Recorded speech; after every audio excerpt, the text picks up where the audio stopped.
Shrimad Bhagavatam class 131. നമ്മൾ സ്കന്ധം 6 12ാമത്തെ അധ്യായമായിട്ട് വൃത്രാസുര വധമാണ് പറയുന്നത്. വൃത്തൻ എന്ന് പറഞ്ഞാൽ വട്ടത്തിൽ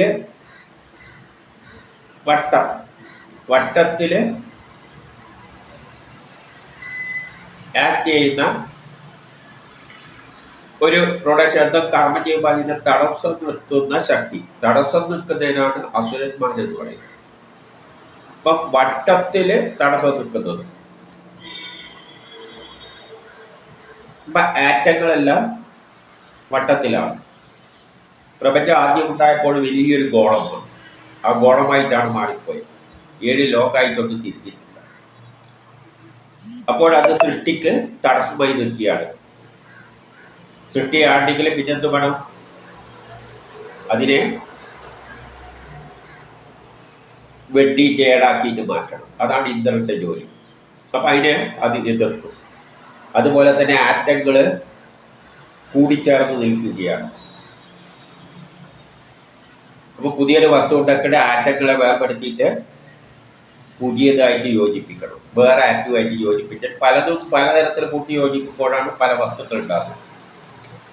ഉദാഹരണമായിട്ട് ഹൈഡ്രജൻ ആറ്റം എന്ന് പറയുന്നത് ഇതായിട്ട് എടുത്തു കഴിഞ്ഞാൽ ഇതൊരു ഹൈഡ്രജൻ ആറ്റമാണ്. നടുവിൽ ന്യൂക്ലിയസും ഇത് ഓർബിറ്റ്. വേറൊരു ഹൈഡ്രജൻ ആറ്റമാണ്. ഹൈഡ്രജന്റെ ന്യൂക്ലിയസും ഓർബിറ്റും ഇത് രണ്ടും ഇങ്ങനെ കൂടിയിട്ട് ഓർബിറ്റ് തമ്മിൽ ചേർന്നിട്ടാണ് ഹൈഡ്രജൻ ആറ്റം മോളിക്യൂൾ ഉണ്ടാകുന്നത്. അതുമാതിരി 2 ഓക്സിജൻ കൂടിയിട്ട് ഓക്സിജൻ മോളിക്യൂളായി മാറും. അപ്പം അങ്ങനെ നിൽക്കുകയുള്ളൂ. ഇനി ഹൈഡ്രജനും ഓക്സിജനും കൂടിയിട്ട് വെള്ളമാക്കണ്ടെങ്കിൽ ഇതിൽ നിന്ന് ഒന്നെടുക്കണം. ഇതിൽ നിന്ന് 2 എണ്ണവും വേർപെടുത്തണം. എന്നിട്ട് ഇതിൽ നിന്ന് ഒന്നെടുത്തിട്ട് ആ ഒന്ന് നടുവിൽ വെക്കണം. ഇതിൻ്റെ 2 വേർപെടുത്തിയിട്ട് ഇങ്ങോട്ടും വെക്കണം. അപ്പം വെള്ളമായി മാറും. H2O. അപ്പോൾ ഇന്ദ്രന്റെ ജോലി നമ്മൾ പുതിയൊരു വസ്തു ഉണ്ടാക്കുമ്പോൾ ഈ യോജിച്ച് കിടക്കുന്നതിനെ വേർപെടുത്തുകയാണ്. ഈ യോജിച്ച് കിടക്കുന്നതിനെ വേർപെടുത്താൻ അത് സമ്മതിക്കില്ല. അപ്പം അതിനെ ബലം പ്രയോഗിച്ചിട്ടാണ് ഇന്ദ്രൻ. അതുകൊണ്ടാണ് വജ്രായുധം കൊണ്ട് മുറിച്ചിട്ടാണ് പിന്നെ യോജിപ്പിക്കുക. എല്ലാ രാസപ്രവർത്തനത്തിലും അതാണ്. അതിൻ്റെ അടിസ്ഥാനത്തിൽ നമുക്കിതിലേക്ക് പോകാം. 1 ശ്രീ സുഗൻ പറയുകയാണ്,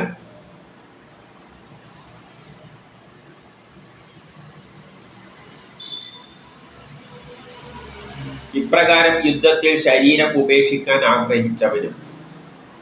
ഇപ്പം വൃത്രൻ കഴിഞ്ഞ പ്രാവശ്യം ഉള്ള യൂട്യൂബിൽ പറഞ്ഞത്, കഴിഞ്ഞ അധ്യായത്തിൽ പറഞ്ഞത്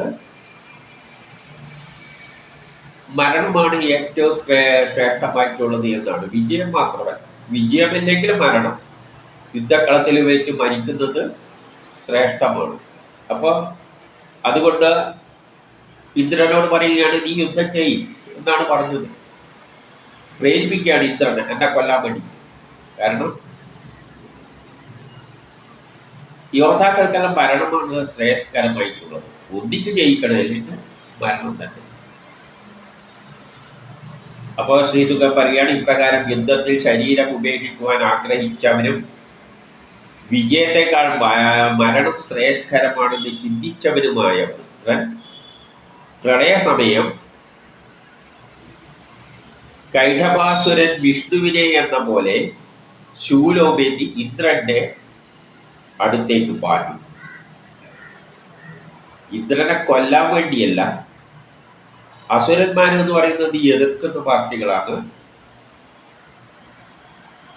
നമ്മളൊരു പുതിയ വസ്തു ഉണ്ടാക്കുമ്പോൾ അതിനെ എതിർക്കുന്നവരാണ് അസുരന്മാർ.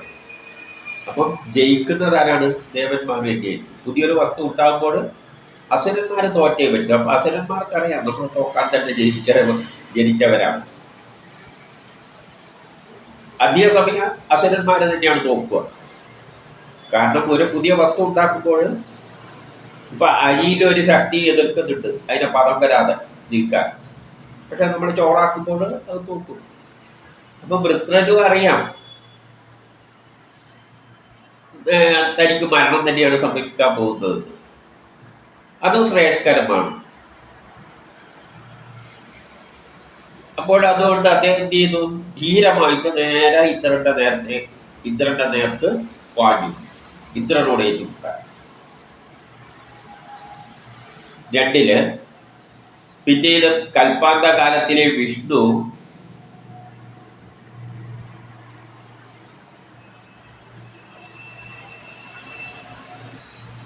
കൽക്കിയായിട്ട് വരുമ്പോൾ എങ്ങനെയാണ് വരുന്നത്? ലോകം മുഴുവൻ കത്തിയിരിക്കുകയാണ് ചെയ്യുക. ലോകം കലിയുഗത്തിന്റെ അവസാനത്തില് കത്തി മുഴുവൻ ഇല്ലാതാക്കിയാണ് ചെയ്യുക. അപ്പൊ വിഷ്ണു കൽക്കിയായിട്ട് വന്നിട്ട് ലോകത്തെ കത്തി ഇല്ലാതാക്കും. അതുകൊണ്ട് തീഷ്ണമായ അഗ്നിരൂപത്തില്, അപ്പൊ കൽക്കാന്ത കാലത്തിലെ തീഷ്ണമായ അഗ്നി പോലെ കൂർത്ത മുനയുള്ള അസ്ത്രത്താൽ ചുഴറ്റിക്കൊണ്ട് ഇന്ദ്രന്റെ നേരെ എറിഞ്ഞു അദ്ദേഹം ത്രിശൂലം. ഇന്ദ്രന്റെ നേരെ ചുഴറ്റി എറിഞ്ഞു. എടോ മഹാപാപി, എന്നിട്ട് എന്ത് പറയുന്നു? നീ കൊല്ലപ്പെടട്ടെ. ഇത് പറഞ്ഞുകൊണ്ടാണ് ചുഴറ്റി എറിഞ്ഞത്. എടാ മഹാപാപി, നീ അതായത് അദ്ദേഹത്തെ ധർമ്മം ചെയ്യുകയാണ്. യുദ്ധം ചെയ്യുക. ജയിക്കോ ഇല്ല എന്നുള്ളത് അതിനെപ്പറ്റി ചിന്തിക്കേണ്ട ആവശ്യമില്ല. ഇതിന് 3 ആകാശത്തിൽ കറങ്ങിക്കൊണ്ട് ആ എറിഞ്ഞ അസ്ത്രം കൊള്ളി നക്ഷത്രം പോലെ, ഈ മിന്നല് വീഴുന്നത് പോലെ ആണ് അത് വന്നത്. അപ്പൊ അത് മിന്നല് പോലെ ഒരു കൊള്ളി വീഴുന്നത് പോലെ കണ്ടിട്ട് പതറാതെ ഇന്ദ്രൻ 100 കമ്പുകളുള്ള അസ്ത്രങ്ങൾ കൊണ്ട് മുറിച്ചു. 100 കമ്പുകളുള്ള അസ്ത്രം കൊണ്ട് മുറിച്ചു. അല്ലെങ്കിൽ 100 ഫിസിക്സില് അല്ല കെമിസ്ട്രി അല്ല ഫിസിക്സിലെല്ലാം നമ്മൾ പഠിക്കുമ്പോൾ, എഞ്ചിനീയറിംഗിൽ പഠിക്കുമ്പോൾ ഡയമണ്ടിന് 1000കണക്കിന് കട്ടി എഡ്ജുണ്ട് എന്ന് പറയും. ഒരു കത്തിക്ക് ഒരൊറ്റ കട്ടി ചെയ്ത ഒരു സാധനയുള്ള ആ വക്ക് മാത്രം.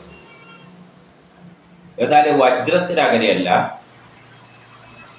ഒരു വീലിലും ഓരോ തടിയും കട്ട് ചെയ്യും. അപ്പം കട്ടിംഗ് ടൂൾസിന് single point, multi point cutter എന്നെല്ലാം പറയുക എഞ്ചിനീയറിംഗിൽ. നമ്മളൊരു സൂചിയാണെങ്കിൽ അത് തുളച്ചു കയറുന്ന ഒരൊറ്റ സ്ഥലത്താണ്. അതുമാതിരി ഒരു കത്തി കൊണ്ട് ഒരു സ്ഥലത്താണ് മുറിക്കുക. എന്നാൽ ഈ സാൻഡ് പേപ്പർ കണ്ടിട്ടുണ്ടല്ലോ, സാൻഡ് പേപ്പറിൻ്റെ അകത്ത് ഓരോ തരിയും കട്ട് ചെയ്യുകയാണ്. അപ്പൊ അതിൽ കുറെ കട്ടിങ് എഡ്ജുണ്ട്. അപ്പൊ എഞ്ചിനീയറിംഗിൽ പഠിക്കുന്ന തന്നെ കട്ടിങ് ടൂൾസ് എന്നാണ് സിംഗിൾ പോയിന്റ്, മൾട്ടി പോയിന്റ് എന്നെല്ലാം പറയും. അതുപോലെ ഈ വജ്രം എന്ന് പറയുന്നത് അതിന്റെ ഓരോ തരിയും കട്ട് ചെയ്യും. അതാണ് ഇവിടെ പറയുന്നത് 100 കണക്കിന് കമ്പുകളുള്ള അല്ലെങ്കിൽ കട്ടിങ് എഡ്ജ് എന്ന് നമുക്ക് സയൻസിൽ പറയാം. വജ്രായുധം കൊണ്ട് മുറിച്ചു. വജ്രായുധം കൊണ്ട് അതിനെയെല്ലാം ആ എറിഞ്ഞതിനെയെല്ലാം ഇന്ദ്രൻ മുറിച്ചു.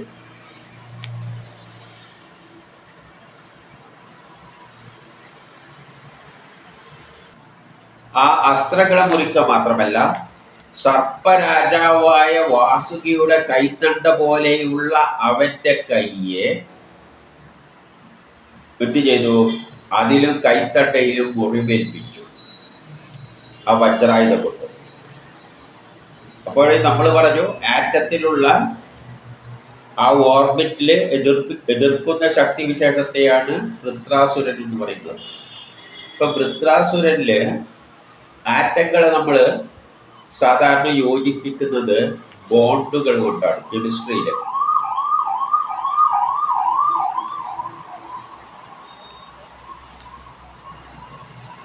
ഇപ്പം വെള്ളം എന്ന് പറഞ്ഞാൽ H2O ആണ്. ഇവ തമ്മിൽ യോജിപ്പിക്കുന്ന ഒരു വരക്കാണ് ബോണ്ട് എന്ന്. അങ്ങനെയാണ് കെമിസ്ട്രിയിൽ ബോണ്ടായിട്ട് ഒരു വരയായിട്ടാണ് പറയുക. അപ്പം നമുക്ക് ഇവിടെ ഇപ്പോൾ വെള്ളം ഉണ്ടാക്കണം എന്ന് വെച്ചോളൂ. ഹൈഡ്രജനും ഓക്സിജനുമാണ്. അപ്പോൾ ഈ ഹൈഡ്രജനെ തമ്മിൽ വേർപെടുത്തണം, ഓക്സിജനെ തമ്മിൽ വേർപെടുത്തിയിട്ട് രണ്ട് വേർപെടുത്തിയ ഹൈഡ്രജൻ ഇവിടെ പിടിപ്പിക്കണം, ഓരോ ഓക്സിജനും നടുവിൽ പിടിപ്പിക്കണം. അങ്ങനെയാണ് വെള്ളം ഉണ്ടാകുന്നത്. അപ്പോൾ ഈ ബോണ്ടുകളെയാണ് പൊട്ടിക്കേണ്ടത്. അതുകൊണ്ടാണ് ഇവിടെ പറഞ്ഞത് അവൻ്റെ കൈത്തട്ട മുറിച്ചു എന്നെല്ലാം പറയുന്നത്. ഇനി 4 ഒരു കൈത്തട്ടയൊക്കെ പോയി. ഒരു കൈ അറ്റുപോയ വൃത്രാസുരൻ ഇന്ദ്രനെ അതിക്രൂരമായി ഇരുമ്പ് തൊണ്ടുകൊണ്ട് അടിച്ചു. അപ്പോൾ ഒരു കൈ പോയെങ്കിലും മറ്റേ കൈ കൊണ്ട് ഇരുമ്പ് ദണ്ടെടുത്തിട്ട് ശക്തിയായി അടിച്ചു. അതായത് ഈ ഓർബിറ്റ് പൊട്ടിക്കുമ്പോഴാണ് അവ തമ്മിൽ യോജിപ്പിക്കുന്ന ബോണ്ടുകൾ, ഓർബിറ്റ് അല്ലെങ്കിൽ ബോണ്ടുകളെ കൊണ്ടാണ് അത് യോജിപ്പിക്കുന്നത്. ബോണ്ടുകൾ പൊട്ടിക്കുമ്പോഴാണ് ഇതെല്ലാം സംഭവിക്കുന്നത്. അപ്പം ഇരുമ്പ് കമ്പി കൊണ്ട് അടിച്ചു. അതിനുശേഷം ഐരാവതത്തെയും അടിച്ചു, അവൻ കയറിയ ആനയെയും അടിച്ചു. അപ്പോൾ ഇന്ദ്രന്റെ വജ്രായുധമെന്ന് പറ്റി താഴെ വീണു. അപ്പൊ അത്രയും ശക്തിയിലാണ് ഹൈഡ്രജനും തമ്മിൽ യോജിപ്പിച്ചിരിക്കുന്നത്. ഓക്സിജൻ തന്മാത്രകൾ തമ്മിൽ ബോണ്ടുകൾ കൊണ്ട് യോജിപ്പിക്കുന്നത് അത്രയും ശക്തിയിലാണ്. കെമിസ്ട്രി പഠിച്ചവർക്ക് പെട്ടെന്ന് പറയുമ്പോൾ മനസ്സിലാവും. അപ്പൊ ഇന്ദ്രന്റെ വജ്രായുധം കൈവന്ന് വീണുപോയി. കാരണം അത്രയും ശക്തിയുണ്ട്, അത് പൊട്ടിക്കെട്ടിക്ക് അത്ര എളുപ്പമല്ല. അപ്പൊ 5 പറയാണ്, ആ വൃത്രാസുരന്റെ ആ അത്ഭുത പ്രവൃത്തിയെ, ആ വജ്രായുധം തന്നെ ഇന്ദ്രന്റെ കൈവന്ന് വീണുപോയി. അപ്പൊ ആ അത്ഭുത പ്രവൃത്തിയെ ദേവന്മാരും അസുരന്മാരും സിദ്ധന്മാരുമെല്ലാം അഭിനന്ദിച്ചു. അദ്ദേഹത്തെ ആദരിച്ചു. അത്രയും ശൂരനാണ്. അഭിനന്ദിക്കുകയും ചെയ്തു അദ്ദേഹത്തിന്റെ ആ ധീരതയിൽ. അതേസമയം ഇന്ദ്രന്റെ ആൾക്കാരെല്ലാം, ഇവിടെ എല്ലാവരും അസുരന്മാരടക്കം ദേവന്മാരടക്കം എന്നല്ല, ദേവന്മാരെ അടക്കാണ് സ്തുതിക്കുന്നത് വൃത്രാസുരന്. അതേസമയം ഇന്ദ്രന് നേരിട്ട ആ വിഷമാവസ്ഥയിൽ അയ്യോ അയ്യോ എന്ന് പറഞ്ഞ് ചിലവർ നിലവിളിക്കുകയും ചെയ്തു. ഇന്ദ്രന്റെ വജ്രായുധം പോലും വീണുപോയി. എന്നിട്ട് 6 അപ്പോൾ ദേവേന്ദ്രൻ ലജ്ജയാല് തൻ്റെ കയ്യിൽ നിന്നും വീണ വജ്രായുധത്തെ പിന്നെ എടുത്തില്ല. കയ്യിൽ നിന്ന് വീണ് പോയപ്പോൾ പിന്നെ അവനെ ലജ്ജൊന്നും, അയ്യോ എൻ്റെ ആയുധം പോലും വീണ് പോയല്ലോ, അതുകൊണ്ട് എടുക്കാൻ കൂട്ടാക്കിയില്ല. അപ്പൊ വൃത്രാസുരൻ പറഞ്ഞു, ഇന്ദ്ര ഉടൻ വജ്രായുധം എടുത്ത് നിന്റെ ശത്രുവിനെ കൊല്ലുക. അപ്പൊ അവൻ ഇന്ദ്രനോട് പറയാണ്, വൃത്രാസുരൻ ഇന്ദ്രനോട് പറയാണ്, ഇന്ദ്ര നീ വേഗം തന്നെ നിന്റെ വജ്രായുധം എടുത്തിട്ട് നിന്റെ ശത്രുവിനെ കൊല്ലുക, വിഷമിച്ചിരിക്കാനുള്ള സമയമല്ല ഇത്. കാരണം വൃത്രാസുരന്റെ ധർമ്മമാണ് എതിർക്കൽ എന്നത്. Every action there is equal and opposite reaction. ആ റിയാക്ഷനെ മറികടന്നിട്ടാണ് നമ്മൾ കർമ്മം ചെയ്യുന്നത്. ചോറ് വെക്കുമ്പോൾ എപ്പോഴും ചോറ് ആദ്യം ബസ്സിൽ വിളിക്കും, എതിർക്കും, അരി എതിർക്കും, സോഫ്റ്റ് ആവില്ല. പക്ഷേ ആര് ജയിക്കും? ദേവന്മാർ. ജയിക്കുന്നതിനാണ് ദേവന്മാരെന്ന് പറയുന്നത്. അതിനെ ചോറാക്കി മാറ്റും, നല്ലതാക്കി മാറ്റും. അപ്പോൾ വൃത്രാസുരൻ ഭരിക്കും. അതുകൊണ്ട് വൃത്രാസുരൻ ഇവിടെ വേറെ പ്രശ്നമൊന്നുമില്ല. വൃത്രാസുരൻ പറയുകയാണ്, ഇന്ദ്ര വേഗം തന്നെ വജ്രായുധം വീണിയൊന്നും സഹായിക്കണ്ട, അങ്ങനെ വിഷമിക്കാനുള്ള ഇരിക്കേണ്ട സമയമൊന്നുമില്ല, നീ വേഗം തന്നെ എടുത്തിട്ട് എന്നെ കൊല്ല്. കാരണം അതങ്ങനെ പോകുന്നറിയാലോ. 7 കാരണം നമ്മളോട് പറയുന്നുണ്ട്, എല്ലാം നമ്മളെ ഉള്ളിൽ ഇരുന്നുകൊണ്ട് ആ വിഷ്ണുവാണ് ഇതത്രയും ചെയ്യിക്കുന്നത്. അപ്പം നമ്മൾ ആര് ജയിക്കണം ആര് തോൽക്കണം എന്നുള്ളത് ഓൾറെഡി തീരുമാനിച്ചാണ്. അപ്പം നമ്മളൊരു നാടകത്തിൽ അഭിനയിക്കുന്ന മാതിരിയാണ്. അപ്പം നാടകത്തിലെ രാമനും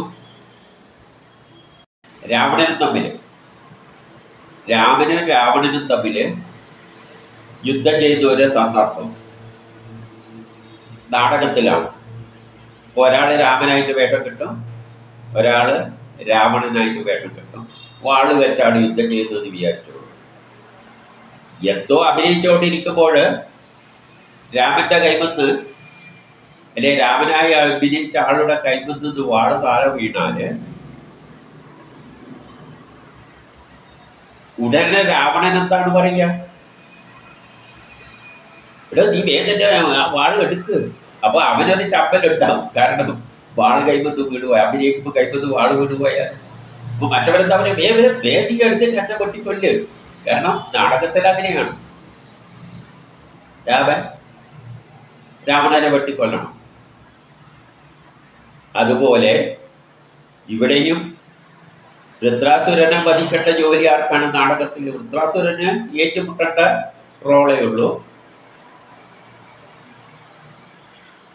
ഇന്ദ്രനാകട്ടെ വൃത്രാസുരനെ കൊല്ലിയും വേണം. അപ്പൊ വജ്രതായത്ത് വീഴുമ്പോൾ നീ അങ്ങനെ ശങ്കിച്ചൊന്നും നീ എടുത്തിട്ട് വെട്ട് എന്ന് പറയുന്ന മാരീനെ കണ്ടാൽ മതി. അതായത് ഇത് എല്ലാം ഓൾറെഡി തീരുമാനിച്ചാണെന്ന് ആർക്കറിയാം? വൃത്രാസുരന് അറിയാം. ഇത് 7 പറയുകയാണ്, സൃഷ്ടിസ്ഥിതി സംഹാരങ്ങളുടെ നിയന്താവും ആദിയിലുള്ളവനും നിത്യനുമായ ആ ശ്രീഹരിക്കല്ലാതെ മറ്റെല്ലാവർക്കും എല്ലാ കാലത്തും വിജയമുണ്ടാവില്ല. എപ്പോഴും വിജയിക്കുന്നത് ആരാണ്? ആ സൃഷ്ടിസ്ഥിതി സംഹാരം ചെയ്യുന്ന ആ ശക്തിവിശേഷമാണ്. അതാണ് എല്ലാത്തിനെയും നിയന്ത്രിക്കുന്നത്. അവനാണ് ആദിയിലുണ്ടായത്, എന്തുമുള്ളത് അവനാണ്. അപ്പം ജയിക്കുന്നത് ആരാണ്? അവനാണ്. അവൻ തീരുമാനിച്ചതാണ് നടക്കുക.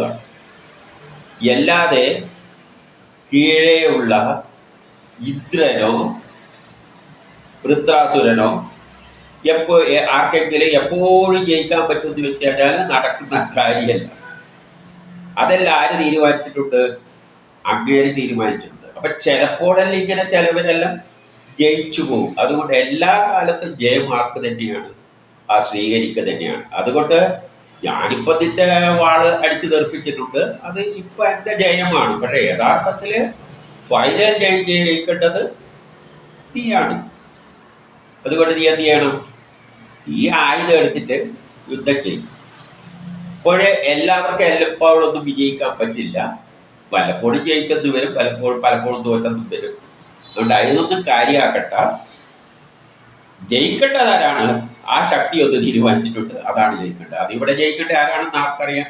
വൃത്രാസുരനറിയാം. ഇന്ദ്രൻ തന്നെയാണ് ജയിക്കുക. 8 വലയിൽ കുടുങ്ങിയ പക്ഷി പോലെ ഒരു പക്ഷി വലയിൽ കുടുങ്ങിക്കഴിഞ്ഞാൽ പാലകരോട് കൂടിയ ജനങ്ങൾ യാതൊരുവനിൽ അവശനായി കഴിയുന്നുവോ? വലയിൽ കുടുങ്ങിയ പക്ഷി അവശനാണ്. അതുപോലെ പാലകന്മാരോട് കൂടിയ ജനങ്ങൾ, ഈ ജനങ്ങളെല്ലാം ആരുടെ കീഴിലാണ് അകപ്പെട്ട് കിടക്കുന്നത്? ആരുടെ പാലനത്തിലാണ് കഴിയുന്നത്? ആ ശ്രീഹരിയുടെ പാലനത്തിൽ കഴിയുകയാണ്. അതുകൊണ്ട് അവരെല്ലാം അവശന്മാര് തന്നെയാണ്. ആ ഈശ്വരൻ ജയപരാജയങ്ങൾക്ക് ഹേതുവായി നിൽക്കുന്നു. അപ്പൊ ആ ഈശ്വരനാണ് ജയപരാജയങ്ങള് തീരുമാനിക്കുന്നത്. അപ്പൊ ആര് ജയിക്കണം? ഈ ജയിക്കേണ്ട ഇന്ദ്രനായി വന്നതും വൃത്രാസുരനായിട്ട് വന്നതും എല്ലാം തന്നെ ആരാണ്? ആ ശക്തി തന്നെയാണ്. ദ്വയമായിട്ടാണ് വന്നിരിക്കുന്നത്. അതായത് നന്മയുണ്ടെങ്കിൽ തിന്മയുണ്ട്, രണ്ടും അത് തന്നെയാണ് വന്നിരിക്കുന്നത്. പാപമുണ്ടെങ്കിൽ പുണ്യമുണ്ട്. ഒരാൾ ചെയ്യുന്ന ധർമ്മമാണെങ്കിൽ മറ്റേയാൾ ചെയ്യുന്ന അധർമ്മമാണ്. രണ്ടും അത് തന്നെയാണ് വന്നിരിക്കുന്നത്.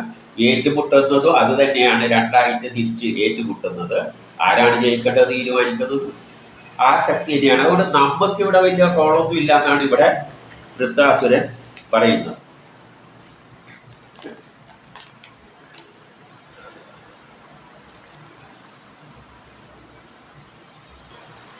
മുമ്പേല് പറയുകയാണ്, ബാലിശരായ ജനം, അതായത് ദുർബലമായ ജനവിഭാഗങ്ങൾ ഈ ഈശ്വരനെ ഇന്ദ്രിയങ്ങളാൽ, തൻ്റെ കണ്ണോ മൂക്കോ ഇതൊന്നും മനസ്സുകൊണ്ടോ ദേഹത്തിൻ്റെ ശക്തി കൊണ്ടോ പ്രവൃത്തിയുടെ ബലം കൊണ്ടോ ജനനമരണ കാലത്തോ മനസ്സിലാക്കുന്നില്ല. അപ്പോൾ നമുക്ക് കണ്ടുകൊണ്ട് കാണാനൊന്നും പറ്റില്ല ഈശ്വരന്. ഏത് നമ്മളെ ജയപരാജയങ്ങൾ നിശ്ചയിക്കുന്ന ഈശ്വരൻ നമുക്ക് ഇന്ദ്രിയങ്ങൾ കൊണ്ട് കാണാൻ പറ്റില്ല, മനസ്സുകൊണ്ട് കാണാൻ പറ്റില്ല, കുറെ തടിമിടുക്കളോണ്ട് കാണാൻ പറ്റില്ല, എന്നിട്ട്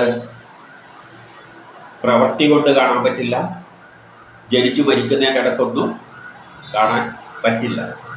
പകരം അവരെന്താണ് ചിന്തിക്കുന്നത്? സ്വന്തം ദേഹമാണ്, ദേഹത്തെ കാരണമായി കാണുന്നു. എല്ലാ ജയപരാജയങ്ങളും എല്ലാം നമ്മുടെ ശരീരശക്തിയിൽ അല്ലെങ്കിൽ മനസ്സിൻ്റെ ശക്തിയിൽ അതിനനുസരിച്ചാണ് ഇരിക്കുന്നത് എന്ന് കാണുന്നു. ആരോടാണ് പറഞ്ഞു കൊടുക്കുന്നത്? ഇന്ദ്രനോടാണ്. അതുകൊണ്ട് 10 പറയാണ്, അല്ലയോ ഇന്ദ്ര, മരത്തിന്റെ ഒരു ശ്രീ പ്രതിമ പോലെ, മരത്തിന്റെ ഒരു ശ്രീ പ്രതിമയുണ്ടെന്ന്, സ്ത്രീയുടെ ഒരു പ്രതിമയുണ്ടെന്ന് വെച്ചോളൂ, അല്ലെ യന്ത്രത്താൽ തീർത്ത ഒരു മൃഗമുണ്ട് എന്ന് വെച്ചോളൂ. അത് ഏത് വിധമാണ്? ആ വിധം ജീവികൾ ഈശ്വരന്റെ അധീനതയിൽ വർത്തിക്കുന്നു. നമ്മുടെ കഴിയിൽ ഒരു മരത്തിന്റെ പ്രതിമയുണ്ട്, സ്ത്രീകളെ, അല്ലെ ഒരു മൃഗത്തിന്റെ ഒരു പ്രതിമയുണ്ട്, അല്ലെങ്കിൽ അതിന് നമ്മളെങ്ങനെയാണ്, നമ്മൾ വരെ നിസ്സാരമായിട്ട് അതിനെ കൊണ്ട് കളിച്ചുകൊണ്ടിരിക്കും. ആ വിധമാണ് ഇവിടുത്തെ ജീവജാലങ്ങളെയെല്ലാം ഈശ്വരൻ കയ്യിലിട്ടിട്ട്, അപ്പൊ ഇതെല്ലാം പ്രതിമ കണക്കെയാണ്.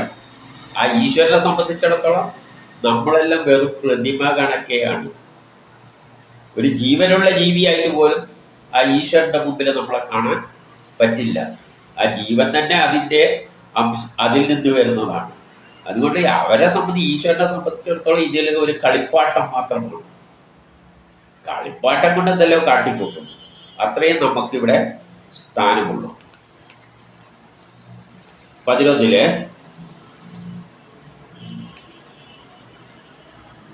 ജീവനാകുന്ന പുരുഷനാകുന്ന ജീവചൈതന്യം, പുരുഷനും പ്രകൃതിയും. നമ്മളില് പ്രകൃതി എന്ന് പറയുന്നതാണ് ഈ ശരീരം, ഇന്ദ്രിയങ്ങളും എല്ലാം അടക്കം. അതിൻ്റെ പിന്നിലൊരു പ്രേരക ശക്തിയുണ്ട്. അതിൻ്റെ ജീവാത്മാവ് അല്ലെ പുരുഷൻ എന്നെല്ലാം പറയാം, പരമാത്മാവ് അല്ലെ പുരുഷൻ എന്നെല്ലാം പറയാം. അപ്പൊ പുരുഷനാകുന്ന ജീവ ചൈതന്യം, അതാണ് ജീവന്റെ ചൈതന്യമായി നിൽക്കുന്നത്. ഈശ്വര അനുഗ്രഹമില്ലാതെ അതിന്, ആ ജീവാത്മാവിന് ഈശ്വരന്റെ അനുഗ്രഹമില്ലാതെ, ആ ഈശ്വരൻ തീരുമാനിച്ചാൽ മാത്രമേ, അതില്ലാതെ മൂലപ്രകൃതി, മഹത്തത്വം, അഹങ്കാരം, ആകാശാദിഭൂതങ്ങൾ, ഇന്ദ്രിയങ്ങൾ, ബുദ്ധി, അന്ധകരണം എന്നിവയിൽ മാത്രം സൃഷ്ടി ഒന്നും നടത്തുവാനാകില്ല. നമുക്ക് പുതുതായിട്ട് ഒന്നും സൃഷ്ടിക്കാൻ പറ്റില്ല.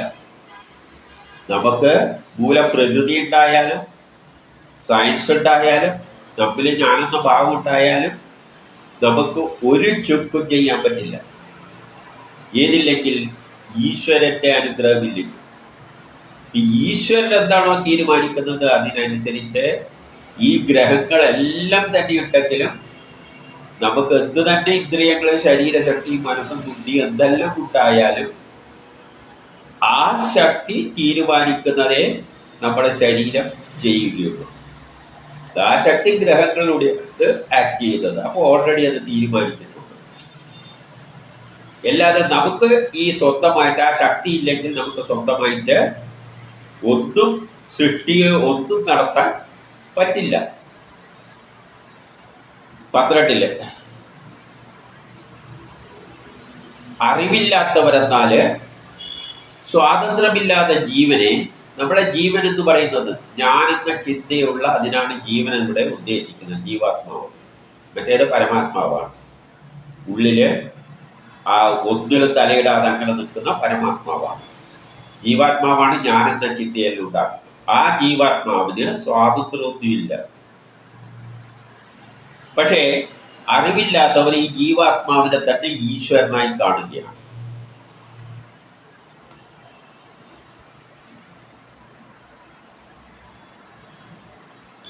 അപ്പോൾ അജ്ഞാനികളാണ് നമ്മളെ ഈ ഉള്ളിലുള്ള ജീവാത്മാവിനെ ഞാനെന്ന ചിന്തയുണ്ടാക്കുന്നവനെ ഈശ്വരനായിട്ട് കാണുന്നത്.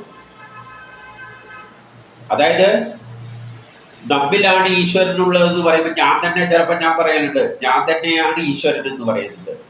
ഇവിടെ ഞാനെന്ന് പറയുന്നത് നമ്മുടെ പ്രമോദെന്ന ഞാനല്ല. ആ ജീവാത്മാവ് നമ്മിൽ ഞാനെന്ന ഒരു ചിന്ത ഉണ്ടാക്കുന്ന ജീവാത്മാവല്ല, ഒരു നിർഗുണമായിട്ട് നിൽക്കുന്ന ഒരു ശക്തി വിശേഷമുണ്ട്. അതാണ് ഞാനെന്ന ചിന്ത ഉണ്ടാക്കുന്നത്. അതാണ് ഞാൻ. അല്ലാതെ ഞാനെന്ന ചിന്തയുണ്ടാകുന്ന ഇതല്ല ഈശ്വരൻ. അപ്പൊ നാം ഈശ്വരനാണ്, ഈശ്വരൻ തന്നെയാണ് നമ്മളായി മാറിയത്, അതിൽ സംശയമൊന്നുമില്ല. പക്ഷെ ആ ഈശ്വരൻ എന്നിലൊരു ഞാനെന്ന ചിന്ത ഉണ്ടാക്കിയിട്ടാണ് ഈ ജീവാത്മാവ് ഉണ്ടാകുന്നത്, ജീവൻ വെക്കുന്നത്. അതിനെ എല്ലാം ഈശ്വരനായിട്ട് കണ്ടത് അതിൻ്റെ പിന്നിലുള്ള. അപ്പൊ അതിൻ്റെ പിന്നിലെത്തണ്ടിക്ക് ഞാനെന്ന ചിന്ത പോകണം, എങ്കിലേ അത് തിരിച്ചറിയാൻ പറ്റും, ഉണ്ടാവുകയുള്ളൂ. അങ്ങനെ വരുമ്പോഴേ നമ്മൾ ഞാനെന്ന ആളല്ല യഥാർത്ഥത്തിലുള്ളത്, അതിൻ്റെ പിന്നിലുള്ള ഒരു ശക്തി വിശേഷമാണ്, അതാണ് ഈശ്വരൻ എന്ന തിരിച്ചറിവ് അപ്പോഴാണ് ഉണ്ടാകുന്നത്, ആ ഞാനെന്ന ചിന്ത നശിക്കുമ്പോൾ. അപ്പൊ ഇവിടെ അറിവില്ലാത്തവർക്ക് ആ ഞാനെന്ന ചിന്തയുള്ള, അതായത് ജീവാത്മാവിനെയാണ് ഈശ്വരനായിട്ട് കാണുന്നത്. പക്ഷേ യഥാർത്ഥ ഈശ്വരൻ എന്നില്ല, ആരുടെയും സഹായമില്ലാതെയാണ് അത് വർത്തിക്കുന്നത്. ഈ ജീവാത്മാവ് എന്നത് ഇന്ദ്രിയങ്ങളുടെയും മനസ്സിന്റെയും എല്ലാം സഹായത്താലാണ് വർത്തിക്കുന്നത്. എന്നാൽ അതിൻ്റെ പിന്നിലുള്ള ആ ഞാനെന്ന ചിന്ത ഉണ്ടാക്കുന്ന ആ ശക്തി വിശേഷത്തിന് ഒന്നിനെയും ആശ്രയിക്കേണ്ട കാര്യമില്ല. അതാണ് ഈശ്വരൻ. അത് പ്രാണികളെ കൊണ്ട് പ്രാണികളെ സൃഷ്ടിക്കും. അത് തന്നെയാണ് നമ്മളെ കൊണ്ട് വേറെ കുട്ടികളെ ഉണ്ടാക്കുന്നതും അവയെ കൊണ്ട് അവരുടെ മക്കളെ ഉണ്ടാക്കുക. അതെല്ലാം ആ ഉള്ളിൽ നിൽക്കുന്ന ശക്തിയാണ് നമ്മളെ കൊണ്ട് വേറെ ആൾക്കാരെ സൃഷ്ടിക്കുന്നതല്ല. അല്ലെങ്കിൽ പ്രാണികളെ സൃഷ്ടിക്കുന്നത്, എന്നിട്ട് അവയെ ഗ്രഹിക്കുകയും ചെയ്യുന്നു. ഇത് 13 ആയുസ്, സമ്പത്ത്, യശസ്, പ്രഭാവം മുതലായ, അതായത് നമ്മൾ ആയുസ്, പ്രഭാവം, സ്ഥാനമാനങ്ങൾ എന്ത് വേണ്ടത് അതെല്ലാം ഒരു വ്യക്തിക്ക് ഈശ്വരന് അനുകൂലമായ സമയത്ത് മാത്രം ലഭിക്കുന്നു. ഈശ്വരൻ നമ്മൾ അനുകൂലമായി മാറുമ്പോൾ നമുക്ക് ജോലി കിട്ടും, നമുക്ക് യശസ് ഉണ്ടാകും, പ്രഭാവം ഉണ്ടാകും, എല്ലാം ഉണ്ടാകും. അതേപോലെ ഈശ്വരനെതിരാകുമ്പോൾ ഇതൊന്നും കിട്ടാൻ പോകുന്നില്ല. അപ്പം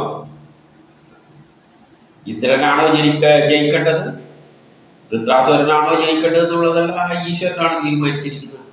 ഒരു നാടകത്തിൽ നമ്മൾ അഭിനയിക്കുമ്പോൾ നമ്മൾ ജയിക്കണം തോക്കണം എന്നല്ല തീരുമാനിക്കുന്നത്, വില്ലൻ ജയിക്കണം അല്ല നായകൻ ജയിക്കണം എന്നല്ല തീരുമാനിക്കുന്നത് ഓരോ സമയത്ത് ആ കഥാകൃത്താണ്. അതുപോലെ ഈശ്വരനാണ്. അപ്പൊ അതേപോലെയുള്ള ഫലേ കിട്ടുള്ളൂ. അത് ആഗ്രഹിക്കുന്നത് ആര് ജയിക്കണം തീരുമാനിച്ചാൽ അവർ ജയിക്കും, തോക്കണം തീരുമാനിക്കുന്നവര് തോക്കും. അതുകൊണ്ട് ഇതിലൊന്നും ഒരു കാര്യമില്ല. അതായത് നിന്റെ റോള് നീ ചെയ്യുക, എന്റെ റോള് ഞാൻ ചെയ്യുന്നു, ഈ രൂപത്തിൽ ചെയ്യണം. അതിനാൽ കീർത്തിയിലും 14 പറയുകയാണ്, കീർത്തിയുള്ളപ്പോഴും അകീർത്തിയിലും, കീർത്തിയുള്ള സമയത്തും കീർത്തിയില്ലാത്ത സമയത്ത്, വിജയമുള്ളപ്പോഴും തോൽവിയുള്ളപ്പോഴും, സുഖമുള്ളപ്പോഴും ദുഃഖിക്കുമ്പോഴും, ജീവിതത്തിലും മരണത്തിലും എല്ലാം സമനായിരിക്കുക. അപ്പം നമ്മൾ ജയിച്ചാലും തോറ്റാലും എല്ലാം സമനായിരിക്കും. നമുക്ക് ഒരുപോലെയാണ്. ഒരു നാടകത്തിൽ അഭിനയിക്കുമ്പോൾ നമ്മളായിരിക്കും അവസാനം തോൽക്കുന്നത്, നമ്മൾ വില്ലനായിരിക്കും, നായകനായിരിക്കും ജയിക്കാൻ പോകുന്നത്, നമ്മൾ വില്ലനാവും. നമ്മൾ അഭിനയിച്ച് തീരുമ്പോൾ നമ്മൾ എന്താണ് കാണുന്നത്? നമുക്ക് സങ്കടമുണ്ടോ? നമ്മൾ തോറ്റുപോയുണ്ട്? ഒന്നുമില്ല. അതേപോലെ കണ്ടാൽ മതി ജീവിതത്തെ. അതാണ് എല്ലാം ചെയ്യിപ്പിക്കുന്നത്. ജയിക്കേണ്ട ആര് നമ്മളാണോ തോക്കണോ എല്ലാം തീരുമാനിക്കുന്നത് അതാണെങ്കിൽ പിന്നെ നമുക്കില്ലാത്ത എന്തിനാണ് ദുഃഖിക്കാൻ കിടക്കുന്നത്? അതുകൊണ്ട് എല്ലാ അവസ്ഥയിലും സുഖമുണ്ടാക്കുമ്പോൾ അത് നൽകുന്നതാണ്, ദുഃഖം ഉണ്ടാക്കുമ്പോൾ അതും. നാടകത്തിൽ സുഖവും ദുഃഖം അഭിനയിക്കുന്നത് എന്തിനാണ്? കഥയനുസരിച്ച്. അതുകൊണ്ട് എല്ലാത്തിലും എന്തായിരിക്കണം? സമനായിട്ട് ഇരിക്കണം. ഇനി 15 സത്വ രജോ തമോ ഗുണങ്ങള്, അതായത് ന്യൂട്ടന്റെ first law, second law, third law എപ്പോഴാണ് ഉപയോഗിക്കുന്നത്? നമ്മൾ സൃഷ്ടിയായിട്ട് പ്രകൃതിയായിട്ട് ബന്ധപ്പെട്ട സമയത്താണ് അത് ഉപയോഗിക്കുന്നത്. പ്രകൃതിയിലെ സൃഷ്ടിയായിട്ട് ബന്ധപ്പെട്ട, പ്രകൃതിയായിട്ട് ബന്ധപ്പെട്ട പുതിയ വസ്തുക്കളെല്ലാം ഉണ്ടാക്കുമ്പോഴെല്ലാം ജീവിതത്തിലാണ് നമ്മൾ സത്വരജോ ഗുണങ്ങള് പ്രയോഗിക്കുന്നത്. അപ്പൊ അതുകൊണ്ട് സത്വരജോ ഗുണങ്ങളെല്ലാം, സത്വരജോ തമോ ഗുണങ്ങളെല്ലാം പ്രകൃതിയുമായി ബന്ധപ്പെട്ടതാണ്. ആത്മാവുമായി അതിന് ബന്ധമില്ല. ആത്മാവ് എന്ന് പറഞ്ഞാൽ ഉള്ളിലുള്ള ആത്മാവാണ്, എല്ലാ ജീവാത്മാവല്ല. ഞാനെന്ന ചിന്തയുണ്ടാക്കുന്ന ആത്മാവ്, ഉള്ളിലുള്ള ആ ആത്മാവ്, പരമാത്മാവ് അതാകട്ടെ, അതായത് എല്ലാത്തിൻ്റെയും പിന്നിൽ പ്രവർത്തിക്കുന്ന ആ ശക്തി വിശേഷം, അതിനെ സാക്ഷി രൂപത്തിൽ മാത്രം കാണുന്നവൻ സംസാര ബന്ധനത്തിൽ അകപ്പെടില്ല. അവനെ നമ്മൾ എങ്ങനെ കാണണം? സാക്ഷി രൂപത്തിൽ കാണണം. നമ്മിൽ പ്രവർത്തിക്കുന്ന ശക്തി വിശേഷമുണ്ട്, അത് സാക്ഷി രൂപത്തിൽ അവിടെ നിന്നിട്ട് അതാണ് നമ്മളെ കൊണ്ട് ജയിക്കുന്നത് എന്ന് മനസ്സിലാക്കുന്നവന് സംസാര ദുഃഖത്തിൽ അകപ്പെടില്ല. പിന്നെ ദുഃഖിക്കേണ്ട കാര്യമില്ലല്ലോ, അതാണ് ജയിക്കുന്നത് നമ്മളൊക്കെ തീരുമാനിച്ചു കഴിഞ്ഞാൽ പിന്നെ നമുക്കതിലാ സുഖവും ദുഃഖവും. ഇത് പൈരാഗ് പറയാണ്, യുദ്ധത്തിൽ ആയുധവും, എൻ്റെ ആയുധവും പൊട്ടിയിട്ടുണ്ട്, ശരീരവും വിച്ഛേദിച്ചിട്ടുണ്ട്, ശരീരത്തിന് മുറിവ് പറ്റിയിട്ടുണ്ട്, പരാജയപ്പെട്ടുകൊണ്ടിരിക്കുകയാണ് ഞാൻ. എന്നിട്ടും അങ്ങയുടെ പ്രാണനെ അപഹരിക്കുവാൻ ആഗ്രഹിക്കുന്നതുമായ എന്നെ നോക്കുക. എൻ്റെ ആയുധവും പോയിട്ടുണ്ട്, എൻ്റെ ശരീരത്തിന് മുറിവ് പറ്റിയിട്ടുണ്ട്, ഞാൻ തോൽക്കാൻ പോവുകയാണ്. എന്നിട്ടും ഞാൻ എന്തിനാണ് പ്രവർത്തിക്കുന്നത്? നിന്റെ ആയുസ് എടുക്കണമെന്ന് വെച്ചുകൊണ്ടാണ് ഞാൻ പ്രവർത്തിക്കുന്നത്. കാരണം എൻ്റെ ധർമ്മം അതാണ്. നിന്നെ വധിക്കാൻ നോക്കുകയാണ് എൻ്റെ ധർമ്മം. പറ്റുമോ എന്നുള്ളതൊന്നും അറിയില്ല, അതാ ശക്തി തീരുമാനം. നീയാണ് ജയിക്കാൻ പോകുന്നത്. കാരണം അപ്പോഴും ദേവന്മാരെ ജയിക്കുള്ളൂ, ഇല്ലെങ്കിൽ ലോകം പുരോഗമിക്കില്ല. ചില സമയത്തല്ല അസുരന്മാർ ജയിക്കും, അപ്പൊ കാലത്തെ പിന്നോട്ട് അടുപ്പിക്കും. ചില കാലങ്ങളിൽ രാജ്യത്തെ പിന്നോട്ടേക്ക് വലിക്കും, ഗോത്ര കാലഘട്ടത്തിലേക്ക്. അപ്പോൾ അസുരന്മാരുടെ കാലമാണ്. പക്ഷെ കുറെ കഴിയുമ്പോൾ പിന്നെ കാലങ്ങോട്ടേക്ക് തന്നെ പോകും, മുന്നോട്ടേക്ക് തന്നെ പോകും. അവസാനം മുന്നോട്ടേക്ക് തന്നെയാണ് പോകും. ഒരു 2 അടി ചിലപ്പോൾ പിന്നോട്ടേക്ക് വെച്ചെന്ന് വരും. അത് നമ്മുടെ ജീവിതത്തിൽ കാണുന്നതാണ്. ചിലപ്പോഴെല്ലാം കാലം തിരിച്ച് പഴയതിലേക്ക് പോകുന്നതായിട്ട് കാണാം. പക്ഷെ കുറച്ചു കാലം കഴിയുമ്പോൾ ഇതെല്ലാം തച്ചുടഞ്ഞിട്ട് പിന്നെ ഈ കാലം മുന്നോട്ടേക്ക് തന്നെ പോകും, സുന്ദരമായ ലോകത്തിലേക്ക്. അപ്പൊ നിന്നെ വധിക്കാൻ ആഗ്രഹിക്കുന്ന എന്നെ പറ്റി ചിന്തിച്ചു നോക്കും. എല്ലാം തോറ്റ് കിടക്കാൻ പോകുന്ന ഈ അവസ്ഥയിലാണ്. എന്നിട്ടും നിന്നെ വധിക്കണം എന്ന് വെച്ചാണ് ഞാൻ ഇപ്പൊ നിൽക്കുന്നത്. ഏറ്റവും 17 ഈ പോരാട്ടം പ്രാണനായ, നമ്മുടെ പ്രാണൻ എന്ന് പറയുന്നത് ഏതുമായിട്ട്? പണയ ദ്രവ്യമായിട്ട് കാണും. പണയം വെക്കുന്ന ദ്രവ്യമായിട്ട്. എപ്പോഴും ചൂതുകളിൽ, ഈ ജീവിതം ഒരു ചൂതുകളി മാതിരിയാണ്. അതിലെ പ്രാണൻ പണയം വെക്കുന്ന ദ്രവ്യമാണ്. അത് പറഞ്ഞു പ്രാണൻ ചിലപ്പം വരും, അല്ലെങ്കിൽ പോകുമ്പം വരിക്കും. അപ്പൊ അതും പണയം വെച്ചിട്ടാണ്, പ്രാണനും പണയം വെച്ചിട്ടാണ് നമ്മൾ കളിക്കാൻ പോകുന്നത്. ശരങ്ങൾ ഏതാണ്? കരുക്കള്. ശരങ്ങൾ തൊടുക്കുക എന്ന് പറയുന്നത് കരുക്കളാണ്. ആ കരുക്കളെ അനുസരിച്ചാണ്. കരു ചിലപ്പം ജയിക്കും, ചിലപ്പം തോക്കും. അഴച്ച ശരം ചിലപ്പോഴും കൊള്ളും, ചിലപ്പം കൊള്ളില്ല. അതുപോലെ കരു നീക്കുമ്പോൾ ചിലപ്പോൾ ജയിക്കും, ചിലപ്പം തോക്കും. വാഹനമാകുന്ന ചൂതാട്ടപ്പല, വാഹനങ്ങളിൽ നിന്നാണ് വെറും ചൂതാട്ടത്തിന്റെ പലകൾക്ക് സമാനമാണ്. എന്നിട്ടോ ഇതിൽ ജയം ഇന്നവന് തോൽവി ഇന്നവന് എന്നൊന്നും പറയാൻ പറ്റില്ല. ചൂതുകളില് ജയ ആർക്കാണ് തോൽവി ആർക്കാണെന്നൊന്നും പറയാൻ പറ്റില്ല. അതുപോലെ ജീവിതത്തിൽ ജയം ആർക്കാണ് തോൽവി ആരാണെന്നും പറയാൻ പറ്റില്ല. അതായത് തീരുമാനിക്കുന്നതാണ്, കാലം തീരുമാനിക്കുന്നതാണ്. എന്റെ പ്രായത്തില് ശ്രീസുഖൻ പറയുകയാണ്, ദേവേന്ദ്രൻ വൃത്താസുരന്റെ വാക്കുകൾ കേട്ടിട്ട് കപടതയില്ലാതെ അവനെ ബഹുമാനിച്ചു. അവൻ കേട്ടപ്പോൾ ദേവേന്ദ്രന് ബഹുമാനം തോന്നി. അത് കപട ബഹുമാനമായിരുന്നില്ല, ആത്മാർത്ഥമായ ബഹുമാനം തോന്നി. അതുകൊണ്ട് അവന്റെ ഗർവമെല്ലാം അഹങ്കാരമെല്ലാം അടക്കി.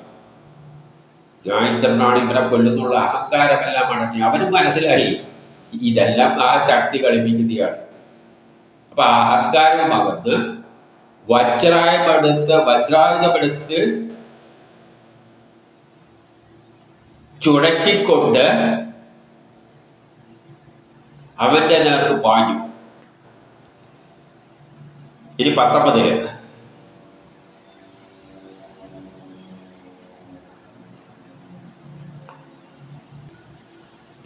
പറയുന്നത് അസുരനായി ജനിച്ചവരെ എന്ന് പറയുകയാണ്. അസുരവംശജ, ആശ്ചര്യകരമാണ് താങ്കളുടെ ജ്ഞാനം. അപ്പോ താങ്കളുടെ ജ്ഞാനമല്ല അപാരം തന്നെ. താങ്കളുടെ താങ്കൾക്ക് സൽബുദ്ധിയാണുള്ളത്. താങ്കൾ സൽബുദ്ധിയോടെ എന്ത് ചെയ്യുന്നു? ആത്മബന്ധുവും താങ്കളുടെ ആത്മാവിന്റെ ബന്ധുവും ആത്മാവ് തന്നെയുമായ താങ്കൾ ആത്മാവിന്റെ ബന്ധു, താങ്കൾ ആത്മാവുമായിട്ട് ബന്ധമായിട്ടിരിക്കുകയാണ്. താങ്കൾ ആത്മാവിനെ തിരിച്ചറിഞ്ഞിരിക്കുകയാണ്. ഏതാത്മാവിനെ? ആ ആത്മാവ് തന്നെയുമായ സർവേശ്വരനെ അങ്ങ് ഭജിക്കുകയാണ്. അങ്ങയുടെ ആത്മാവ് തന്നെ. ആത്മാവ് മാത്രമല്ല, ആത്മാവിനെ ആരാണോ ആത്മാവായത് ആ ഈശ്വരനെ തന്നെ അങ്ങ് ഭജിക്കുന്ന അവസ്ഥയിലേക്കാണ് നമുക്കിപ്പോ എത്തി നിൽക്കുന്നത്. എന്നിട്ടാണ് യുദ്ധം ചെയ്യുന്നത്. ആർക്ക് വേണ്ടിയിട്ട്? അതിന് എന്ത് കർമ്മമാണോ ഏൽപ്പിച്ച് അത് ചെയ്യാൻ വേണ്ടി യുദ്ധം ചെയ്യുകയാണ്. 20 താങ്കൾ ജനഹൃദയങ്ങളെ മയക്കുന്ന മായയെ അതിലംഘിച്ചിരിക്കുന്നു. താങ്കള് വൃത്രാസുരൻ എന്താണ്? ജനങ്ങളെല്ലാം മയക്കിയിട്ട് മായയിൽ അകപ്പെട്ടിട്ടാണ് ജീവിക്കുന്നത്. യുദ്ധം ചെയ്യുന്നുണ്ടെങ്കിലും മായയിൽ അകപ്പെട്ടുകൊണ്ട് എൻ്റെ എന്ന ചിന്ത കൊണ്ട് അഹങ്കാരം കുത്തിട്ട് യുദ്ധം ചെയ്യുകയാണ്. പക്ഷേ താങ്കള് ആ മായയെല്ലാം അതിക്രമിച്ചിട്ടാണ് യുദ്ധം ചെയ്യുന്നത്. ആകയാൽ അസുര സഹജമായ മനോവൃത്തിയെ കൈവിട്ട്, അങ്ങേക്ക് അസുര സ്വഭാവം ഒന്നും തന്നെയില്ല. ഞങ്ങളുടെ മനസ്സിലും ആ ആസുര സ്വഭാവമല്ല ഉള്ളത്. അങ്ങ് എന്തായിരിക്കുന്നു? മഹാപുരുഷനായിട്ട് മാറിയിരിക്കുകയാണ്. അപ്പൊ ഇദ്ദേഹം അത്രയും വലിയ മഹാപുരുഷനായിരിക്കുകയാണ്.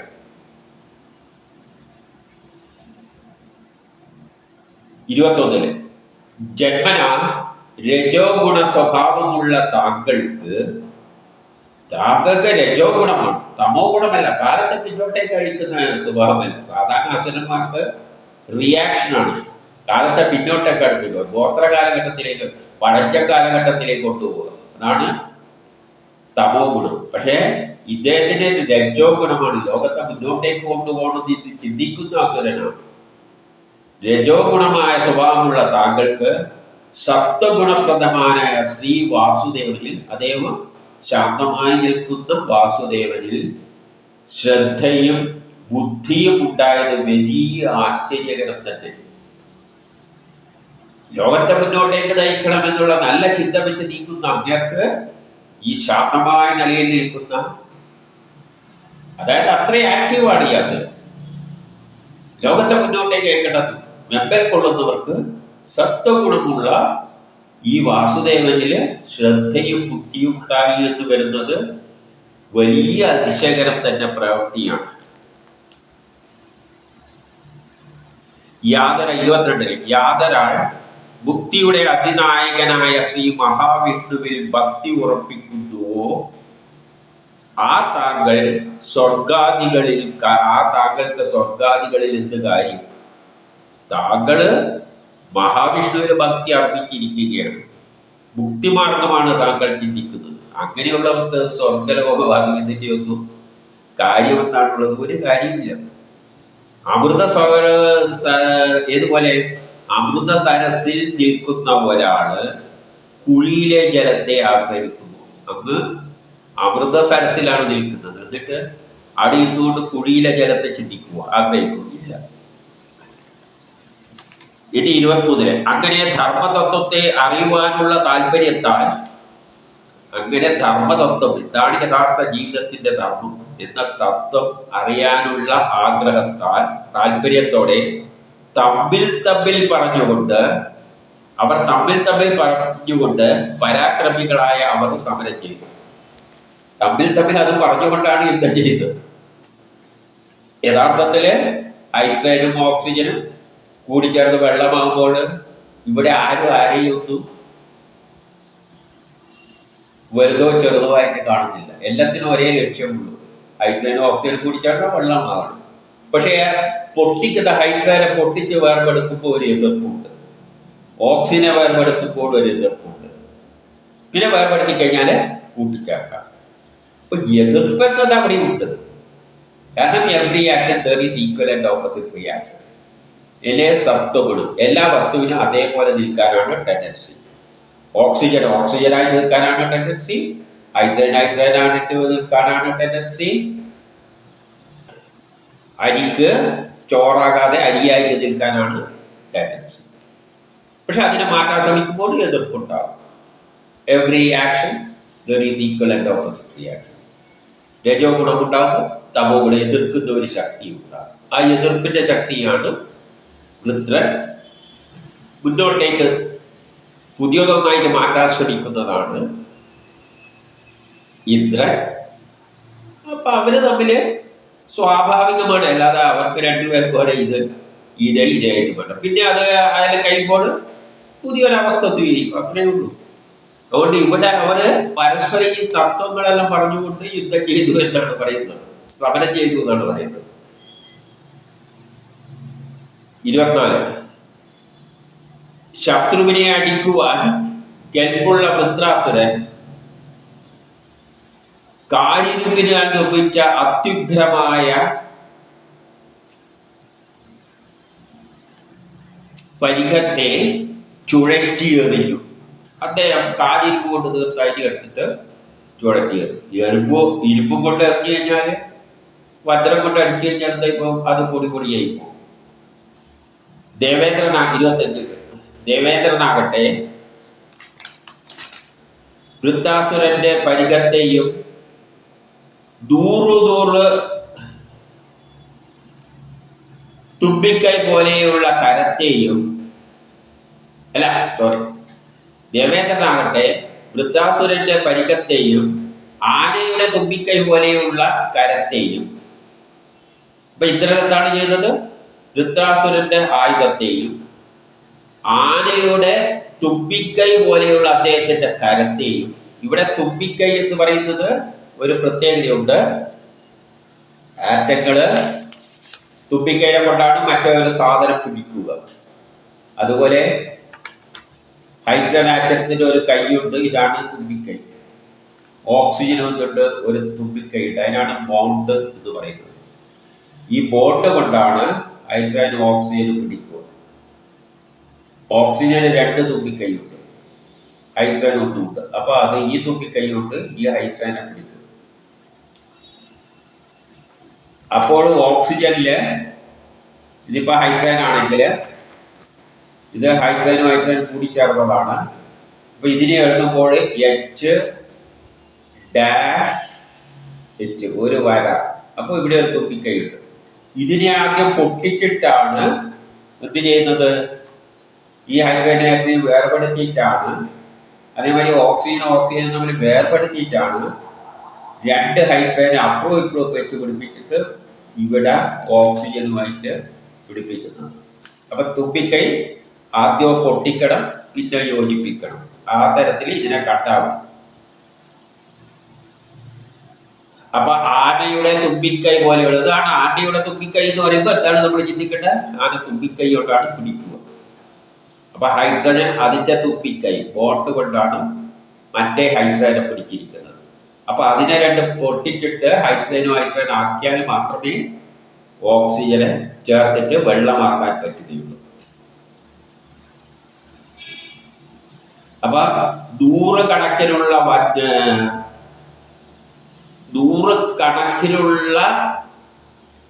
കമ്പുകളാൽ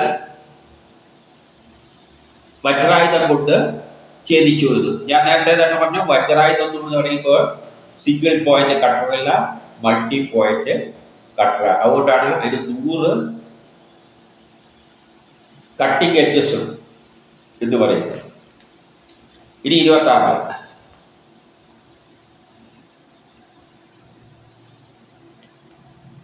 അപ്പോൾ എന്ത് ചെയ്തു? അവന്റെ കര വെട്ടിയെടുത്തു. അപ്പൊ 26 പറയുന്ന കടയോടെ വെട്ടിയെടുക്കപ്പെട്ട ഇരു കൈകളിൽ നിന്നും ചോര പുറത്തേക്ക് ഒഴുകിക്കൊണ്ടിരുന്നു. അതെല്ലാം കഥയിലങ്ങനെ ചോര എന്നെല്ലാം പറഞ്ഞു. കഥയാകുമ്പോൾ അങ്ങനെയെല്ലാം പറയണില്ല. അസുരൻ ചിറകറ്റ് വീണ പക്ഷി പോലെ പർവ്വതം കണക്കെ വിളങ്ങി. ഭൂമിയില് പക്ഷിയുടെ ചിറക് അറ്റ് വീട് കഴിഞ്ഞാൽ അതിന് നല്ല തിളങ്ങി നിൽക്കുന്നത് പോലെ വൃത്രാസുരം വീണപ്പോൾ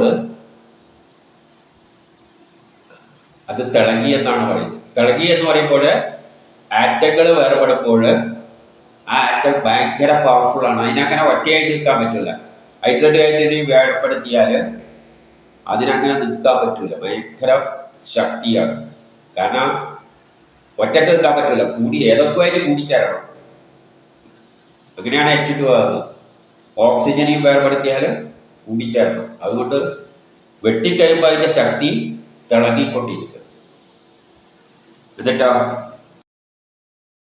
ഇനി 27, 29 വരെ ആ വൃത്രാസുരൻ താഴത്തെ താടിയെല്ലിനെ ഭൂമിയിലും മുകളിലത്തെ താടിയെല്ലിനെ ആകാശത്തിലുമായി വെച്ചുകൊണ്ട്, അപ്പം കീഴത്തെ താടിയെല്ലും വേലത്തെ താടിയെല്ലും. അപ്പോൾ നമ്മള് ഇത് ഹൈഡ്രൈനിയും വേർപെടുത്തുമ്പോൾ ഇതിലുള്ള എതിർക്കുന്ന ശക്തിയെ നമുക്ക് വൃത്രാസുരനായിട്ട് കാണുകയാണെങ്കിൽ അതിന് എതിർക്കുന്ന ശക്തി ഇന്ദ്രൻ എന്ത് ചെയ്യുന്നു? ഇതിനെ അധികം വേർപെടുത്തി ആ ബോണ്ടിനെ പൊട്ടിച്ച്. അതാണ് ആനയുടെ തുപ്പിക്കൈന്നെല്ലാം പറഞ്ഞത്. ഇതിനെ വേർപെടുത്തുമ്പോൾ ഇത് യോജിച്ച് കിടക്കുമ്പോഴുള്ള ഇതിനെയാണ് മുകളിലെ മേൽച്ചുണ്ടും ഇത് കീഴെ മേൽച്ചുണ്ടും, അല്ലെ മുകളിലെ താടിയെല്ലും കീഴെ താടിയെല്ലും ആയിട്ട് പറഞ്ഞിരിക്കുന്നു. ഇവിടെ പറഞ്ഞിരിക്കുന്ന മുകളിലെ താടിയെല്ലും കീഴെ താടിയെല്ലും. താടിയെല്ലിന്റെ ഷേപ്പിലാണ് അത് ഉള്ളത്. ഇത് മുകളിലെ താടിയെല്ലും താഴെയുള്ള താടിയെല്ലും.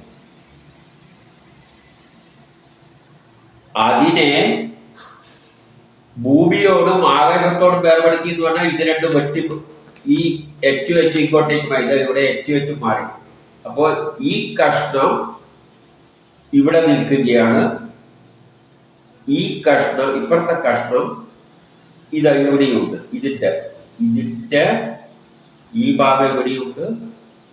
ഇതിന്റെ ഈ ഭാഗം ഇതിന്റെ കൂടിയുണ്ട്. അപ്പൊ ഇത് തമ്മില് അകന്നതോട് കൊണ്ട് ഒന്ന് ആകാശവുമായിട്ടും ഒന്ന് ഭൂമിയായിട്ട് ചേർന്ന് നിന്നു എന്ന് പറഞ്ഞാൽ അത് രണ്ടും മാറി. ആ രണ്ട് ആറ്റങ്ങൾ മാറിയിട്ട് അതിന്റെ ഇടക്കുള്ള സ്ഥലം വായ. അപ്പൊ ഇതിന്റെ ഇടക്കുള്ള ഈ സ്ഥലത്തിനാണ് ഇപ്പോൾ വായ എന്ന് പറയുന്നത്. ഇതിന്റെ ഇടക്കുണ്ടായ വായ കൊണ്ട് ആകാശത്തെ മുഴുവൻ വിഴുങ്ങുവാൻ നിൽക്കുന്ന താല്പര്യത്തില്, എല്ലാ പർവ്വതങ്ങളെയും വിഴുങ്ങാനുള്ള താല്പര്യത്തില്. കാരണം ഈ ആറ്റങ്ങളും എന്തായിരിക്കുക? വേർപെട്ടിരിക്കുകയാണ്.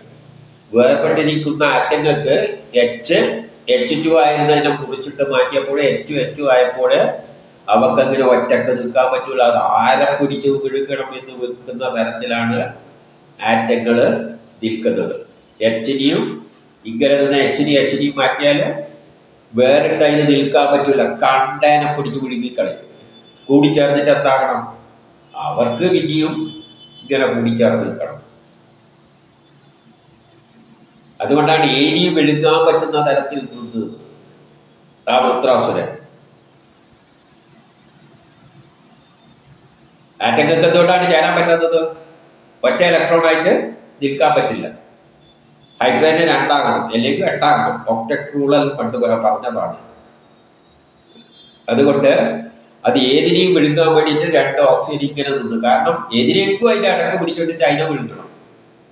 ഒറ്റക്കായിട്ട് അതിന് നിൽക്കാൻ പറ്റില്ല. അപ്പോൾ അത് ആരെ പിടിച്ച് വിഴുങ്ങി എന്ത് പറയുന്നു? അതെന്ത് ചെയ്തു? ദേവേന്ദ്രനെ ഐരാവതത്തോടുകൂടി വിഴുങ്ങി എന്നാണ് പറയുന്നത്. അപ്പൊ ദേവേന്ദ്രൻ എന്ന് പറയുന്നത് വേർതിരിക്കാൻ ശ്രമിക്കുന്ന ശക്തി. വേർതിരിച്ചിട്ട് ഈ ഹൈഡ്രജനെ വേർതിരിച്ചിട്ട് എന്ത് ചെയ്യണം? ഹൈഡ്രജനെ വേർതിരിച്ചിട്ട് ഓക്സിജനെ വേർതിരിച്ചിട്ട് ഒരു ഓക്സിജനെ എടുത്തിട്ട് ഇവിടെ കൊണ്ട് ചേർക്കണം. അപ്പം ഇന്ദ്രൻ ഈ വേർതിരിച്ച ഓക്സിജനുമായിട്ട് ഇവിടെ വരും. അതായത് ഇതിനകത്ത് വായിലൊക്കെ വിഴുങ്ങിപ്പോവും. ഇന്ദ്രൻ ഇതിന്റെ എല്ലാം പിന്നിൽ പൊട്ടിച്ചതിന്റെ പിന്നിൽ പ്രവർത്തിച്ച ഇന്ദ്രൻ ഒരു ഓക്സിജൻ എടുത്തിട്ട് ഇവിടെ കൊണ്ടെടുക്കുമ്പോൾ ഇത് വിഴുങ്ങിക്കളയും. പിന്നെ കാരണം ഇതിനൊരു കൂട്ട് കിട്ടി.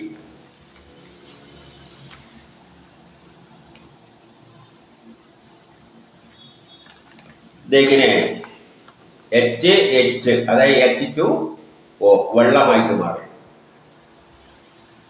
അപ്പൊ ഇവിടെ അത് കീഴ്ചുണ്ടും മേൽചുണ്ടും മരി വന്നു, ഇടി കേൾച്ചുണ്ടും മേൽചുണ്ടും മരി വന്നു.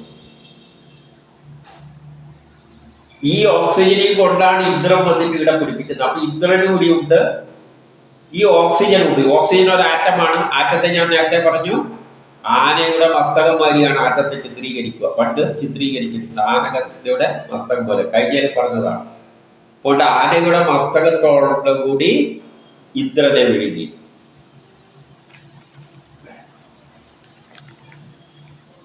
പിന്നെ ഇന്ദ്രൻ അവിടുന്ന് രക്ഷപ്പെടണമല്ലോ. ഇന്ദ്രൻ എന്നത് ബലമാണ്. മസ്തകം അടക്കിടക്കട്ടെ, ഇന്ദ്രന് രക്ഷപ്പെടണമല്ലോ. എന്നിട്ട് എന്തുകൊണ്ട് പെരുമ്പാമ്പ് ആനയെ വിഴുങ്ങുക പോലെ വൃത്രാസുരനാൽ വിഴുങ്ങപ്പെട്ട ഇന്ദ്രനെ കണ്ടിട്ട് പ്രജാപതിമാരോടൊപ്പം മഹർഷിമാരോടും കൂടി ദേവകളെല്ലാം അയ്യോ കഷ്ടം എന്ന് നിലവിളിച്ചു. അപ്പൊ ഇന്ദ്രനെ വിഴുങ്ങിയാണ്ടിട്ട് പ്രജാപതിയെ എല്ലാ ദേവതകളും എല്ലാം കൂടിയിട്ട് അയ്യോ കഷ്ടം ഇന്ദ്രനെ വിഴുങ്ങിക്കളഞ്ഞല്ലോ എന്നു പറഞ്ഞു. 31 അസുരന്റെ വയറ്റിൽ അകപ്പെട്ടവനായ ഇന്ദ്രൻ, അപ്പൊ വയറ്റിൽ കിടക്കുകയാണ് ഇന്ദ്രൻ. നാരായണ കവചം ധരിച്ചത് കൊണ്ട്, പണ്ട് നാരായണ കവചം ധരിച്ചിട്ടുണ്ടല്ലോ, അതുകൊണ്ട് യോഗസംബന്ധിയായും മായാബലത്താലും മരിച്ചില്ല. അതുകൊണ്ട് അവൻ മരിച്ചിട്ടൊന്നുമില്ല. ഇന്ദ്രൻ മരിച്ചിട്ടൊന്നുമില്ല. ആ ശക്തിയെ നശിപ്പിക്കാൻ പറ്റൂലല്ലോ. ശക്തിയെ നിർമ്മിക്കാനും നശിപ്പിക്കാനും പറ്റൂല. ഇതിന്റെ പിന്നിൽ പ്രവർത്തിക്കുന്ന ശക്തിയാണ് ഇന്ദ്രൻ. അപ്പൊ ഇന്ദ്രൻ എന്ത് ചെയ്തു? വൈഭവശാലി 32 വൈഭവശാലിയായ ദേവേന്ദ്രൻ അവന്റെ കയ്യിലെ വജ്രായുധത്താൽ അവന്റെ വയറ് പിളർന്ന് പുറത്തു വന്നിട്ട് പർവ്വത ശിഖരത്തെ എന്ന പോലെ അവന്റെ ശിരസിനെ വെട്ടിയെടുത്തു. അപ്പൊ അവൻ പുറത്തേക്ക് വന്നു. എന്ന് പറഞ്ഞു കഴിഞ്ഞാല് ഇന്ദ്രനെപ്പോ സ്വതന്ത്രമായി ഇന്ദ്രൻ വൃത്തന്റെ തലയും വെട്ടിയെടുത്തു. തലയെല്ലാം പോയല്ലോ, വൃത്തത്തിങ്ങനെ യോജിച്ചിരിക്കില്ല. അല്ല പോയിട്ട് ഇപ്പൊ പുതിയൊരു വസ്തു ഉണ്ടായി മാറി. പക്ഷെ വൃത്തൻ നശിക്കുന്നുണ്ടോ എന്ന് ചോദിച്ചു കഴിഞ്ഞാല് വേറെ വേദ മന്ത്രങ്ങളിലെല്ലാം പറയുന്നുണ്ട് വൃത്തൻ മരിച്ചപ്പോൾ ആ ജലത്തിൽ കൂടെ അടങ്ങ് ശയിച്ചു. ജീവക്ഷമായി ജലത്തിൽ ശയിച്ചു എന്ന് പറഞ്ഞാൽ ഈ ജലത്തിൽ വേറെ വൃത്തിയിൽ വൃത്രൻ ഉണ്ടായിട്ടുണ്ട്. ഇനി ഈ വെള്ളത്തെ പൊട്ടിക്കുമ്പോഴാണ് വൃത്രൻ ആദ്യം കയറി വരിക. ഒരു വെള്ളം പൊട്ടിച്ചിട്ട് വെള്ളത്തിൽ നിന്ന് വേറൊരു വസ്തു ഉണ്ടാക്കാൻ ശ്രമിക്കുകയാണെങ്കിൽ അന്നേരം വൃത്രൻ ആദ്യം ആളെ കയറി. കാരണം എന്തുകൊണ്ട് ധന്യമായി ഇവിടെ ഒന്നില് പൊട്ടിക്കുന്നതിനാണ്, ഇതില് പൊട്ടിക്കുമ്പോഴാണ് വൃത്തം വന്നത്. അവര് ഇനി ഇവിടെ പൊട്ടിക്കുമ്പോഴും എല്ലാം വൃത്രൻ ആദ്യം എന്തായാലും തലമുക്കി വരും. അപ്പൊ ഇന്ദ്രനും വൃത്രനും മരണമൊന്നും ഇല്ല.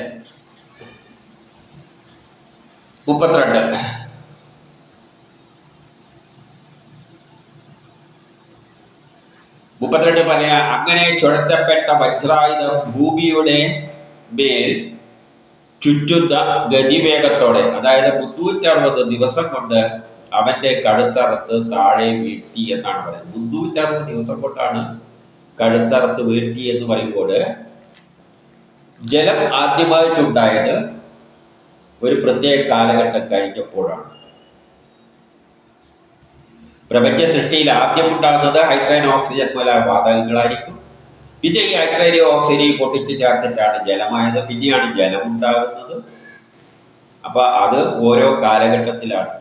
360 ദിവസം കൊണ്ടാണ് അത് സംഭവിച്ചത് എന്ന് പറഞ്ഞു കഴിഞ്ഞാൽ ഒരു വർഷം കഴിഞ്ഞപ്പോഴാണ് ഈ സൃഷ്ടിക്രമത്തില് പിന്നെയാണ് ജലം ഉണ്ടാകുന്നത്.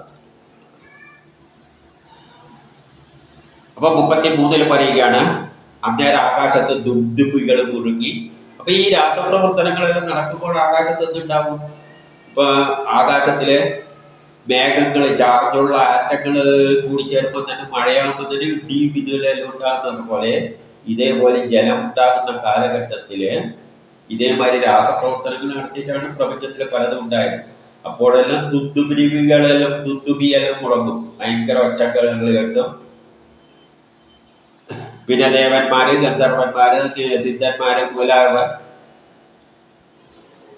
ദേവേന്ദ്രന്റെ ഗുണഗണങ്ങളെ വേദവാക്യങ്ങളുടെ സ്തുതിച്ചു. വേദവാക്യങ്ങളുടെ സ്തുതിച്ചു എന്ന് പറഞ്ഞാൽ ഇതെല്ലാം വേദങ്ങളില്, ശാസ്ത്രത്തില്, സയൻസ് രൂപത്തിൽ എഴുതി വെച്ചിട്ടുണ്ട് സാരം. ഇവിടെ ഇത് കഥ രൂപത്തിൽ പറഞ്ഞതേ ഉള്ളൂ. ആ വേദവാക്യങ്ങളിലൂടെ സ്തുതിച്ചു എന്ന് പറഞ്ഞാൽ അതിൽ വേദങ്ങളിലുണ്ട്, ആ സയൻസ് അല്ല. വെള്ളമുണ്ടായ പ്രവൃത്തിയും പ്രപഞ്ച സൃഷ്ടി, വെള്ളം മാത്രമല്ല എല്ലാ രാസപ്രവർത്തനങ്ങളിലും ഇന്ദ്രനും വൃത്രാസുരനും തന്നെ പങ്കെടുക്കുന്നുണ്ട്. എന്നിട്ട് 35